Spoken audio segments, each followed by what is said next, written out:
C'est la troisième fois que le chef d'état-major des armées françaises, le général Thierry Bourcar, séjourne au Niger à quelques jours du vote par l'Assemblée nationale nigérienne d'un document sur la coopération militaire entre Barkhane et les forces armées nigériennes. Il était ce jeudi 31 mars 2022 à Walam, un camp des forces spéciales nigériennes, non loin de la frontière malienne, où soldats nigériens et français mènent des opérations antiterroristes conjointes.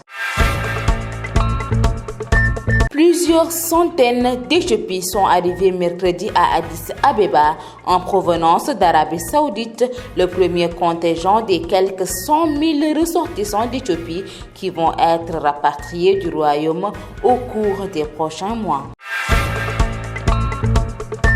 Vladimir Poutine a annoncé ce jeudi que les acheteurs de gaz russes de pays inamicaux devront à partir de vendredi payer en roubles depuis des comptes en Russie sous peine d'être privés d'approvisionnement, mesure touchant surtout l'Union européenne. Le prix du gaz reste cependant libellé dans la devise des contrats en cours, sont le plus souvent en euros ou en dollars. Mesdames et messieurs, c'en est tout pour l'actualité internationale. ci réewum Niger bi mooy ñetteel bi yoon bu chef d'état-major bu armée française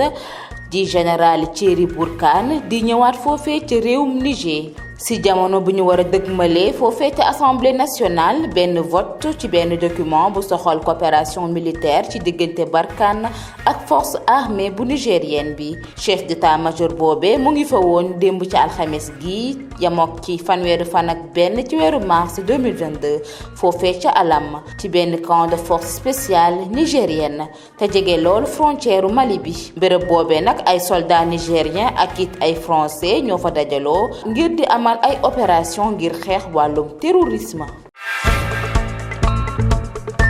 lu ëpp 100 000 ci ay éthiopiens lañ daal di rapatrier jële leen foofee ca Arabie Saoudite ñoom nag egsi nañ ci àllarba bi foofee ca Addis Abeba ñu nekkoon nag ci Arabie Saoudite ci ay conditions yu doy waar ñu leen di tëj ci ay prison ak di leen di bundu xataal.